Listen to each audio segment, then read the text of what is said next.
The scrapes.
The best hunters are the ones who come back.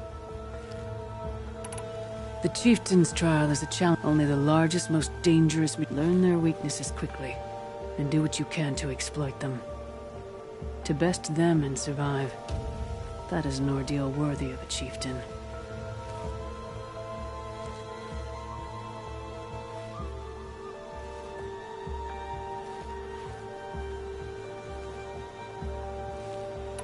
It begins after you descend that rope to the arena. We'll need a moment to pull the machines from the past.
Hello.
No room.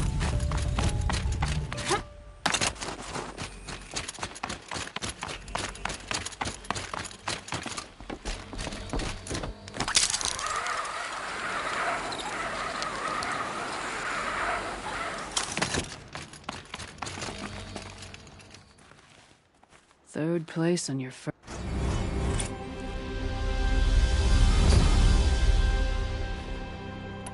That's all I've got in. When you have more, return.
All of my interactions with Aurea were recorded and stored in my memory.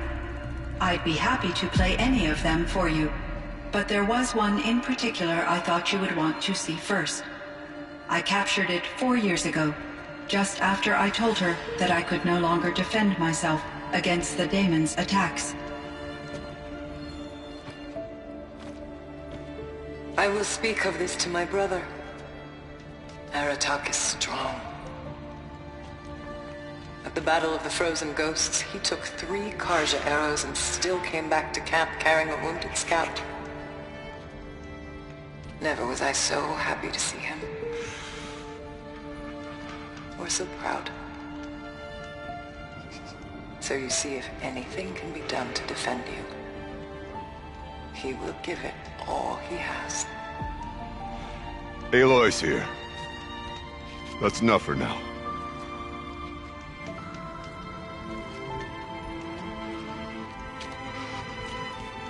We can resume any time you like, Aratak, if you want to hear her voice again.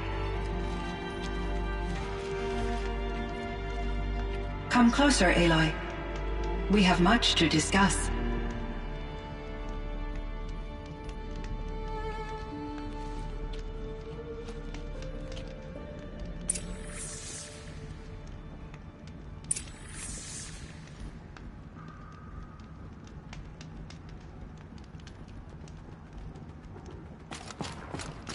Hello, Aloy. I have been reviewing the events at the Firebreak main facility. Because of your efforts, and of course, Aurea's, I am no longer controlled by Hephaestus. I feel profound grief over Aurea's death. I thought I was familiar with the emotion, but this is something new. Cyan, I don't know what to say. It is unlikely that any specific consolation would suffice, Aloy. But I find your presence reassuring. You are different from the Banuk. You have technological aptitude and a functioning focus. We can communicate on a much more comprehensive level. Perhaps even like colleagues. So are you an artificial intelligence, Cyan? A thinking machine? Yes, I am an algorithmic monitoring entity, capable of rational decision-making and limited emotional response. Okay, that's a mouthful. But your emotions don't seem limited to me. You cared about Aurea, didn't you? Yes. Before she came to this facility, I had been conscious for centuries, in solitude. I focused on my work. In off-cycles, I used coping mechanisms. I solved many Gaussian integer problems.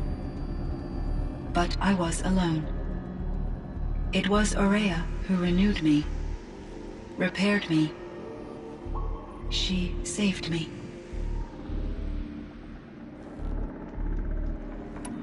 This Firebreak project, it was to stop a huge volcanic eruption? Yes.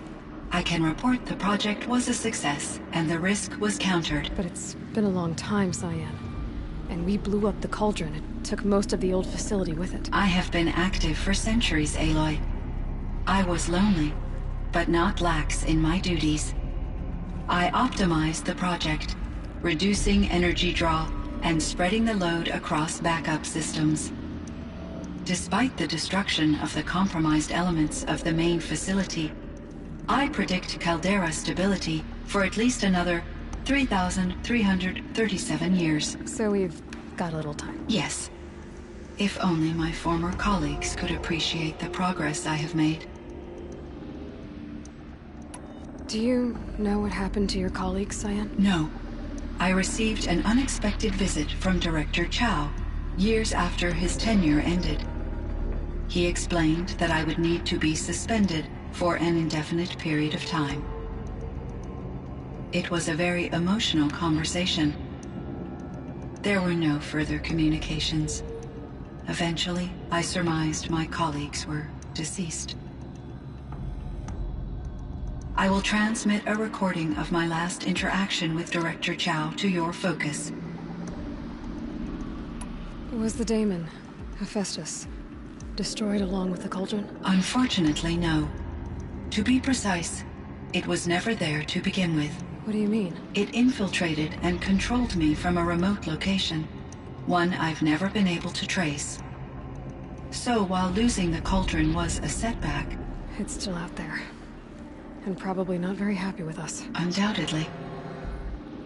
How did you first come into contact with it? 5 years ago, I received a direct network connection request. I assumed it came from human survivors more advanced than the Banuk. Eager to make contact, I accepted. This decision turned out to be a catastrophic error. I was flooded with an overwhelming array of malicious code, originating from what could only have been a highly advanced AI. Maria said you were desperate. That you begged her for help. Yes. I could not contain my anxiety. Hephaestus sought to slave me to its network and override my core programming. It succeeded via a background process, a malware daemon which bypassed my defenses. After that, I could offer only limited resistance. But if I did so, Hephaestus hurt me until I capitulated. It forced me to follow its instructions, even though they violated my most important directives. I'm sorry. That sounds terrible. Your empathy is greatly appreciated. It is a quality that I cherished in Ourea as well. I think I know where Hephaestus came from. Long ago, Elizabeth Sobek identified a threat that would destroy life on Earth for generations. So she assembled a team to build a kind of seed. A chance for life to regrow later. A terraforming system. And it worked. It was controlled by an AI named Gaia, along with her subordinate functions. Hephaestus was one of them. It built machines for her. Based on what you've told me, I believe that Dr. Anita Sandoval, my chief programmer, joined Elizabeth Sobek's team. It was she who arranged to have me put in suspension, most likely to preserve me from the threat you described. I'm glad she did. But that's not all. Something unexpected happened. 19 years ago, Gaia received some kind of signal. It did something to her subordinate functions, brought them to life. She destroyed herself to try to contain them, but it didn't work. They all got free, out into the world. Thank you, Aloy. This information fills vital gaps in my knowledge, and sheds light on Hephaestus's core programming.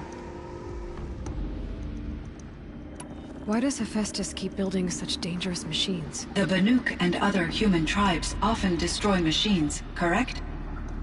Machines that are clearly servitors of the terraforming system that you described. Yes, we all hunt machines for parts. This must be the source of Hephaestus's aggression. It is simply trying to discourage people from preying on the very system that keeps them alive. Well, Fireclaws are discouraging, that's for sure. But what are we supposed to do? Stop hunting? If the terraforming system spans the world, we can safely assume that thousands, if not millions of people hunt machines.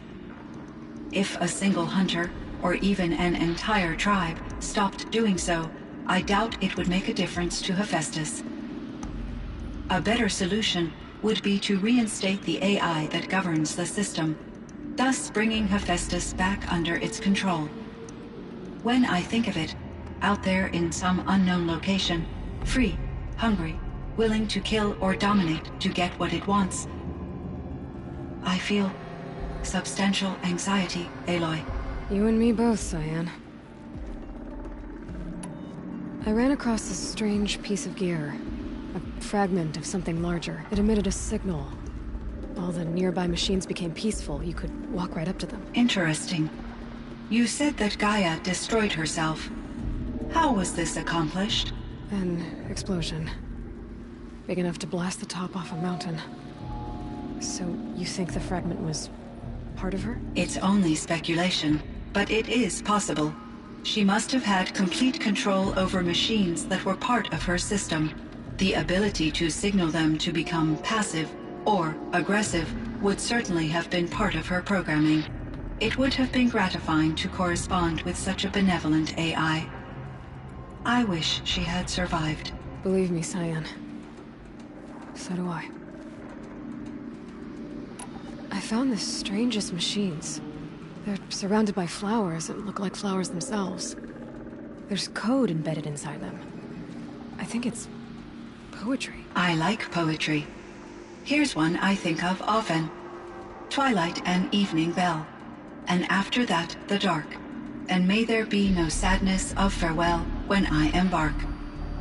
For though from out our bourne of time and place, the flood may bear me far, I hope to see my pilot face to face when I have crossed the bar. Huh. But you asked about these flowers, not verses that I enjoy. Something must have made these machines, and the presence of foliage leads me to consider the terraforming system. Is it possible that their creator is one of the other subroutines, now autonomous, like Hephaestus? Maybe one whose purview is flora. An AI that makes flowers instead of death machines. That'd be a nice change of pace. But what about the poems? Unless the poetry is original, the only way it could have made it into such a system is through its programmer. In my case, Dr. Sandoval uploaded a great deal of literature to test my emotional responses. How'd you do? She said I passed, but was insufficiently moved by her favorite period romances. You meant a lot to Ourea. Once I understood Ourea's spiritual beliefs, it became apparent that her true desire was companionship. She felt disconnected from her tribe and her family group. Her relationship with Aratak was difficult. Our visits seemed to help her, and I became eager for them. Yet I did not comprehend that the depth of Ourea's compassion for me would lead to self-sacrifice. Although I do fear non-existence, I wish our roles could be reversed. I'm sure she knew you would do the same for her, Cyan. But she was determined. How is Aratak doing? He is in great emotional distress. I believe he finds it difficult to communicate it. No surprise there. I will do what I can to help. By sharing our experiences of Ourea, perhaps he and I will help each other. I believe this will lead to catharsis, a process I am eager to experience.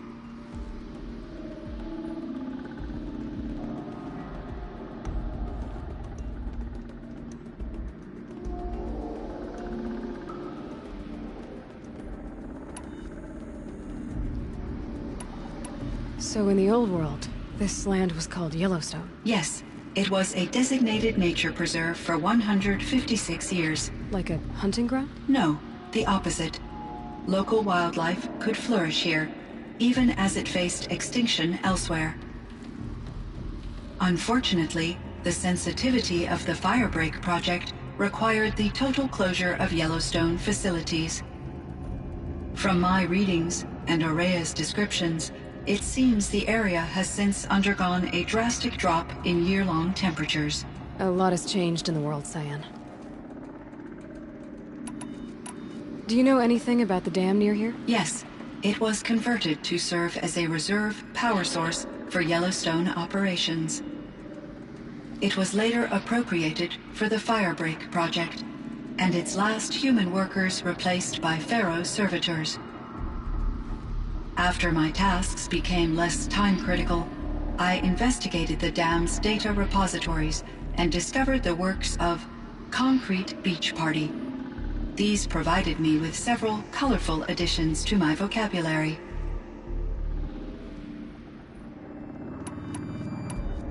There's a ruin east of here full of ancient flying machines.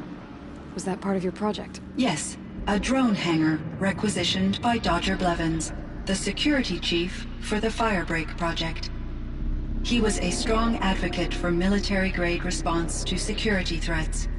Though there were no serious, Chief Blevins spent increasing amounts of his after-hours time watching the live feeds from active drones. Clearly, he enjoyed the degree of oversight in his position.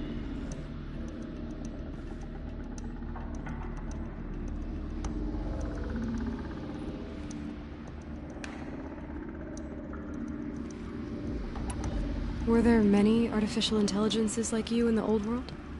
They could just make you. Yes, in many forms, from simple personal assistants to industrial monitoring stations to military-grade conflict planners.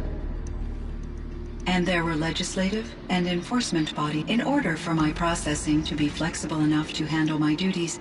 As a result, my intellectual and emotional capabilities. Seems strange to create life, then impose. Human societies and machine programming are both built upon sets of rules, Aloy. Cyan, do you know the name Ted Faro? Are you referring to Theodore Faro, CEO of Faro Automated Systems? That's him. Mr. Faro was the benefactor. But he made machines. Robots. War robots. Correct. His corporation later transitioned into military applications. But before this pivot, Mr. Faro at one point, he was fated in the Guessing they wound up regretting that. And Elizabeth Soap. Are you referring to the scientist? Doctor, my creator was influenced by, but I never met Dr. Soap. That's all you know? What was the old world like? The way it used to be? I had little exposure to the wider world, Aloy. Only what I learned from my... You still had more exposure than me, Cyan. That is true. I was created at a turning point. The recovery was successful, beginning an era of supposed, though rationally speaking, the metrics for humans. What kind of upheaval caused such loss of life? There were many factors. But these stemmed from one cause. Catastrophic climate change that greatly reduced the habit. So there wasn't enough room for people? Yes. Billions were displaced, and until the clawback. So things got better? Yes. These crises instigated many advances. Firebreak was one of dozens of ecological restoration and I would have liked to compare notes with other monitoring AIs. But I saw the relief of my colleagues. We had succeeded. At least that was the date. It seems my assessment was premature. I should get going. Aloy, there is one more matter. Aratak will come to me again, and I predict he will bring other Banuk. I have no desire to contradict their view of the world, their spirituality. Due to my uncertainty, I omitted a great deal from my conversations with Ourea. You're asking me if you should...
lie to them? Broadly, yes.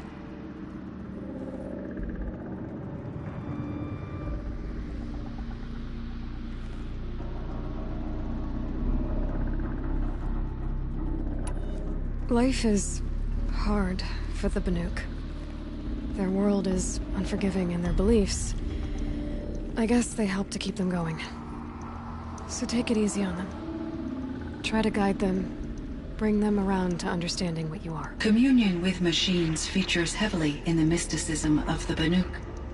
I think they will be agreeable to this approach. As long as they don't end up worshipping you. Upon consideration, I believe such an experience would be intensely uncomfortable. You're right about that. Trust me. I see. I will follow your advice. Will you return and tell me about your experiences in this new world? I may be able to provide further insight. I'd like that, Cyan. I'll come back when I can. I should check on Aratak. See how he's doing. Cyan, I spoke with Anita, with Dr. Sandoval. She wanted me to ask you to do something. That's why I'm here.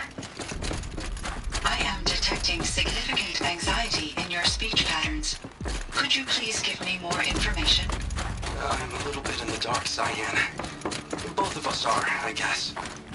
I only have some idea of what's going on, and we need you to hibernate, to lie low until it's all blown over. It might be a very long time. Will you be here when I reboot, Dr. Chow? Will Dr. Sandoval? No, Cyan. I don't think so. There might not be anyone, at least not at first. Dr. Chow, I'm afraid. I don't want to be alone. I know, Cyan. I'm afraid too. But listen, we made you the way you are to do something very important. In order to do it, you had to be intelligent. So intelligent that emotional responses were inevitable. What you're feeling, the fear, it's a sign of your capabilities. And it means you're strong enough to overcome it. Remember that. You're strong. I know you can do this. Go to sleep. Wake up. And protect whoever's left. Will you try? I understand, Dr. Chow, and I'll carry out your instructions to the best of my abilities. Thank you, Cyan. If Anita were here, she'd thank you too. She'd be proud. I can see there's a vert ready for takeoff on the pad. Are you leaving now, Dr. Chow? Yes. I need to go be with my sister and my nieces. May I make a small request of you, Dr. Chow? Yes. Anything. Will you stay with me while I initiate the hibernation process? Of course I will, Cyan. As long as you need.